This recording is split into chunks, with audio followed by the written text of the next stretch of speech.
hasil eksekusinya seperti ini.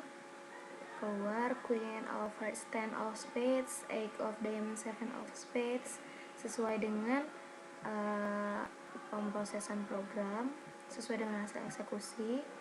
Jadi fungsi RAND di sini itu adalah terdapat dua fungsi yang dibutuhkan untuk membangkitkan bilangan acak sRAND dan RAND.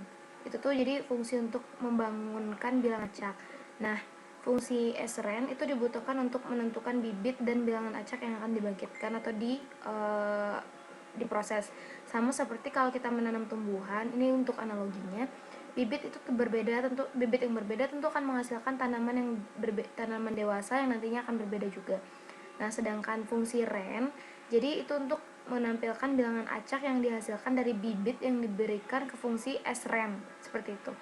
Nah, jadi agar bisa membangun bilangan yang benar-benar acak, itu kita harus memberikan bibit yang berbeda-beda kepada fungsi sRAND. Nah, salah satu cara yang dilakukan adalah memberi bibit atau memberi variabel menggunakan fungsi time, fungsi header time ini yang di atas yang tadi. Makanya di sini harus ditambahkan header time, sRAND time, atau fungsi pada programnya seperti ini. Fungsi RAND ini umumnya digunakan untuk membangun bilangan acak yang bertipe bilangan bulat, seperti itu. Selanjutnya kita lanjutkan. Ini yang tadi kita lihat program selanjutnya. Itu nomor 4, memahami penggunaan pointer fungsi. Di sini ada contoh programnya menggunakan header IsoStream dan Ilmanit. Kita coba di Microsoft Visual. Setelah melihat hasilnya, kita diminta untuk menjelaskan dengan singkat apa yang dilakukan oleh program di atas yang ini. Kemudian fungsi swap menggunakan call by value atau call by reference. Kita harus tentukan fungsi swapnya menggunakan call by value atau call by reference. Kita ke Microsoft Visual.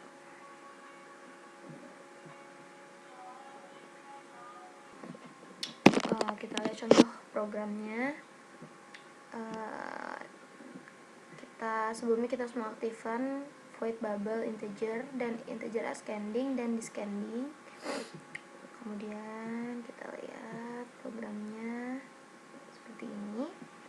Di sini termasuk array size 10, integer order, counter, array size 2, 6, 4, 8, 10, 12, 8, 9, 6, 8, 45, dan 37.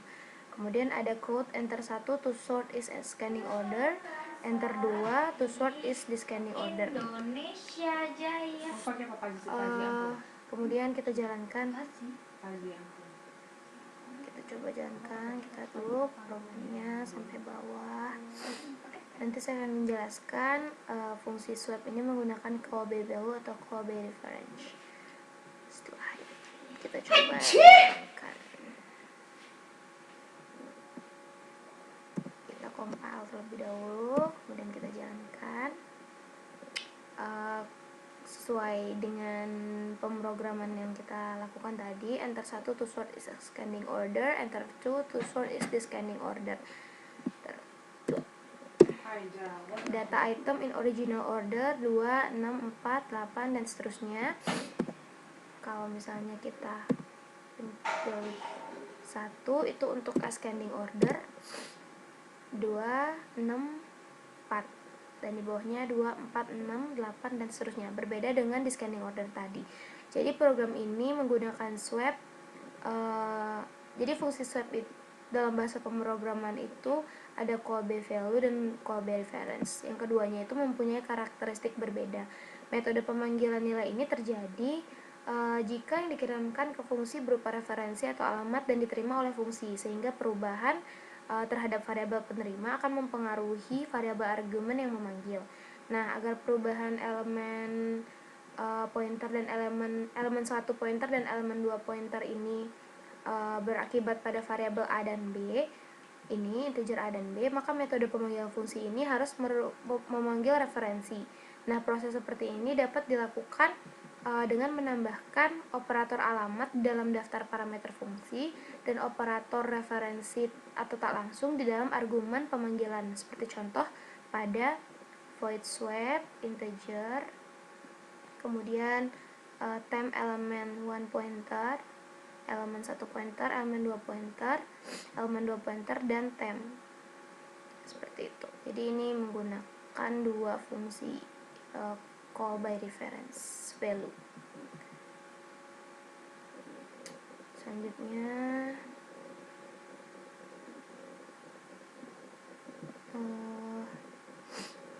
kita lanjutkan ke bab 8, itu ada kelas dan data abstraksi.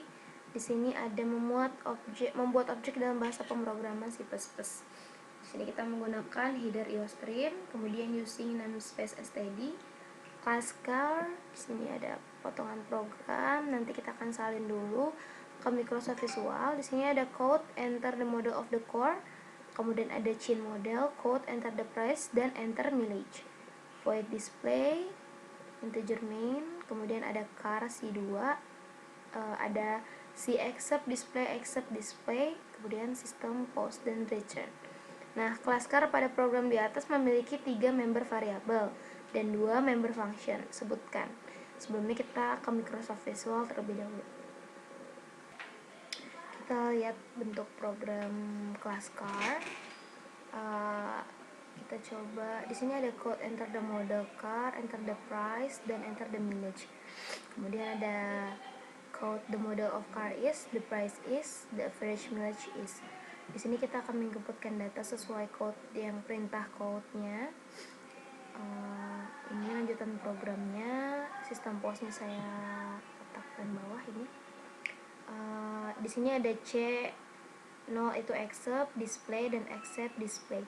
Kita coba compile dan kemudian kita jalankan programnya. Tadi kita diminta untuk menjelaskan 3 member variabel pada program ini. Enter the model of the car, misalnya saya pengen di sini Lamborghini. Enter the price, misalnya 1M, maka keluar perintah enter the mileage. The model of car is Lamborghini, the price is 1. Kemudian untuk yang keduanya, the price is 2, ini the average is, ini pencarian sesuai dengan nilai yang telah kita masukkan. Jadi 3 member variabel di sini itu ada char, model, float price, dan int mileage. Seperti itu. Itu 3 member variabelnya. 2 member function. Di sini ada fungsi public void, class char, public, dan void accept.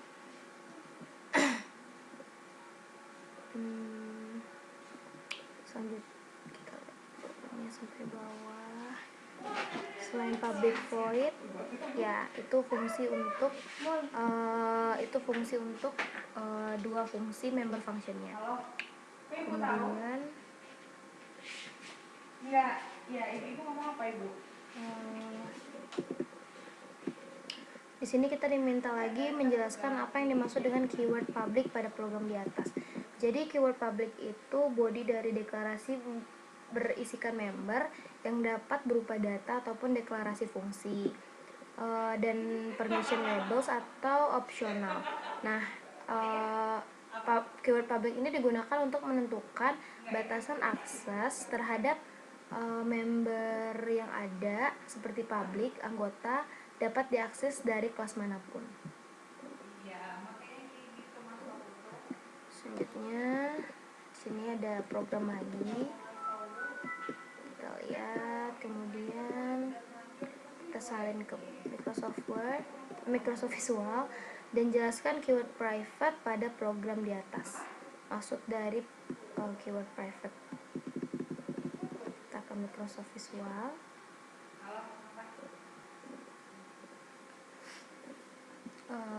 Kita lihat lagi. Programnya seperti ini. Kelas customer, di sini ada private, ada di sini ada permintaan, ada permintaan code mobile phone number, name, date of birth, billing address, city, phone number, menu. Kemudian akan keluar sesuai dengan inputan apa yang kita masukkan tadi, apa yang kita input tadi. Lanjutan programnya di sini ada integer main, customer C, get, and print. Kita coba compile dan jalankan programnya. Ibu tahunya udah pulang ke kosan kemarin kan? Kita coba jalankan. Kita masukkan mobile phone number 7, umum 1204, billing address kita masukkan di situ, city Bandung, phone number 2264 menu kita masukkan tanggal sekarang itu 2 April 2012. Maka keluar sesuai data yang telah kita input. Di sini saya akan menjelaskan fungsi keyword private pada program ini. Yang ini itu adalah anggota kelas yang dapat diakses dari anggota lain pada kelas yang sama atau dari kelas yang berbeda. Tuh. Selanjutnya kita lihat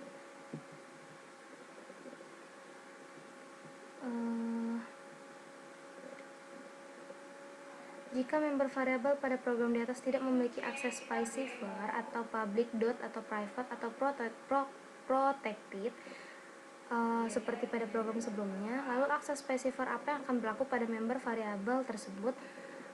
Kita lihat lagi programnya. Jika member variabel pada program ini tidak memiliki akses tersebut, yang bisa saya jelaskan di mana kelas name itu merupakan identifier yang sah untuk kelas object name. Object name itu merupakan daftar nama opsional dari objek pada kelas ini. Nah, isi deklarasi itu bisa mencakup anggota yang meliputi deklarasi data atau fungsi dan optionally access specifier. Nah, secara default semua anggota kelas itu dideklarasikan dengan kata kunci kelas yang memiliki akses private untuk setiap anggotanya atau untuk setiap penjabarannya. Jadi setiap anggota atau variabel yang dideklarasikan sebelum specifier kelas lain memiliki akses private. Contohnya pada program yang kelas car tadi. Jadi deklarasi sebuah kelas atau tipe C itu berisikan 4 anggota atau 4 variabel, 3 anggota yang bertipe char model seperti program, float price, integer mileage, nah dengan akses private secara default, dan 2 anggotanya lagi itu fungsi akses public, yaitu void accept dan void display. Itu dua fungsi publiknya, dan 3-nya itu char model, float price, dan integer mileage. Selanjutnya memahami konsep enkapsulasi dan abstraksi. Di sini ada program, kita coba salin ke Microsoft Visual. Kemudian jelaskan program di atas, lalu catat apa yang terjadi beserta kesalahan jika terjadi kesalahan, dan apa yang terjadi jika baris 31 dan 32 dihilangkan. Catat keluaran program lalu jelaskan mengapa demikian. Kita lihat dulu baris 31 dan 32-nya. Ini jadi kita setelah kita jalankan, kita hilangkan baris 31 dan 32 ini. Kita ke Microsoft Visual.